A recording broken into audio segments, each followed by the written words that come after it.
Lorsque j'ai entendu le médecin dire à mes parents que c'était grave et qu'il fallait prier pour un miracle, j'ai su que j'allais livrer le combat de ma vie.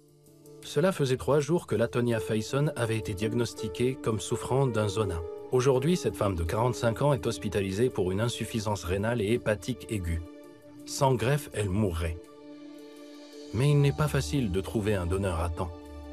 Le directeur médical exécutif de l'hôpital de l'Université de Caroline du Nord à Shape Hill, Dr Chirag Desai, explique. Des milliers de patients sont sur la liste d'attente et seulement 50% d'entre eux finissent par recevoir une greffe de foie, généralement dans l'année qui suit.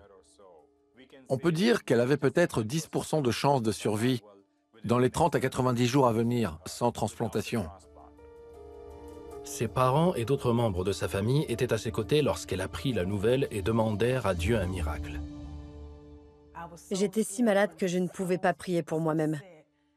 Je suppose que c'est à ce moment-là que Dieu est intervenu, qu'il a regardé mon cœur et qu'il a su que j'avais besoin d'aide, que j'avais besoin de prière. Peu après, les médecins placèrent Latonia sous assistance respiratoire dans un coma artificiel. Ils l'inscrivèrent également sur la liste d'attente pour recevoir un foie et un rein. La fille de Latonia, Morgan, qui avait 12 ans à l'époque, se souvient d'avoir vu sa mère. Tout un tas de tubes et de sacs sortaient d'elle. C'était terrible de la voir dans cet état. Je ne l'avais jamais vue aussi malade. C'était vraiment effrayant. Mais j'ai prié pour qu'elle me voie diplômée. Au bout de 20 jours, Latonia fut tirée du coma sans amélioration. À ce stade, elle avait perdu 80% de ses fonctions rénales et fut placée sous dialyse 3 jours par semaine. Les deux organes étaient défaillants, le foie et les reins. Généralement, lorsque le patient souffre d'une insuffisance hépatique aiguë, d'autres systèmes de l'organisme commencent à réagir. Puis la situation empira.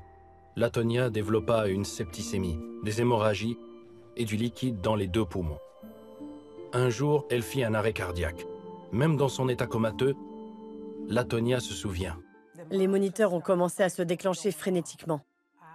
Je me suis sentie soulevée hors de mon corps, planant au-dessus de mon corps et regardant mon corps sur le lit d'hôpital. J'ai entendu ma mère dire « Oh mon Dieu, non, Tania, s'il te plaît, ne pars pas !» Je me souviens d'avoir été dans un endroit si beau et la paix qui m'entourait surpassait tout type de paix que j'aurais pu connaître ici sur Terre. Je n'avais aucun souci, je n'avais aucune inquiétude, je ressentais simplement un amour débordant. En arrière-plan, j'ai entendu une voix dire « Ce n'est pas encore ton heure, tu dois y retourner. » Et à ce moment-là, j'ai réintégré mon corps. Puis, un battement de cœur. De nombreux patients ne survivent pas à cet arrêt cardiaque, en particulier lorsqu'ils sont atteints d'autres troubles. C'est donc un miracle qu'elle s'en soit sortie. Sa famille et d'innombrables autres personnes continuèrent à prier. C'est alors qu'un miracle se produisit. Latonia passa du bas de la liste d'attente au haut de la liste et, en l'espace de 2 semaines, un donneur compatible fut trouvé pour son foie et son rein. Avant son opération, Latonia avait adressé une prière spécifique à Dieu. J'ai une fille qui a besoin de moi. Je prie juste pour que tu puisses me faire passer cette opération avec succès et sans complications. Dieu continue à me parler et à me dire que tout irait bien. Le 11 janvier 2017, l'équipe de médecins de Latonia entama une intervention chirurgicale de 13 heures pour remplacer son rein et son foie. Ces nouveaux organes sont un véritable miracle. Elle a donc reçu ces 2 organes. Elle était en soins intensifs et s'en est très bien sortie. J'étais très reconnaissante. Croyez-moi, j'avais envie de courir, de lui sauter dessus et de la serrer dans mes bras. Mais quand elle est sortie, elle était très faible.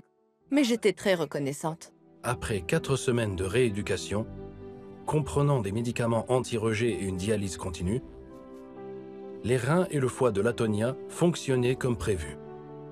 Elle sortit de l'hôpital le 8 février 2017, le jour de son 46e anniversaire. Le seul danger était de savoir si son corps allait rejeter ses nouveaux organes. J'ai prié Dieu pour que mon corps ne rejette pas ses organes et que Dieu me maintienne en bonne santé afin que je puisse au moins voir ma fille obtenir son diplôme de fin d'études secondaires et entrer à l'université. 6 ans plus tard, grâce à la prière et à la générosité des intéressés d'autres personnes, ces prières furent exaucées. Je suis très reconnaissante au donneur et à sa famille. car ma mère a pu me voir terminer mes études secondaires et dans 3 ans, elle me verra obtenir une maîtrise en psychologie à l'université. Il ne semble pas qu'elle ait subi une double transplantation et ses prières y sont certainement pour quelque chose. Dr Desai est d'accord. Elle se porte très bien. Le résultat est entre vous et le donneur qui a fait le don. Elles doivent donc chérir cela et remercier Dieu pour cela.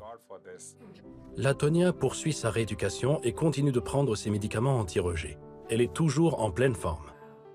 La prière est puissante et c'est elle qui m'a permis de rester ici et qui me permet de continuer. Je peux dire à ceux qui traversent une crise de toujours garder la foi. N'abandonnez pas. Dieu peut tout faire.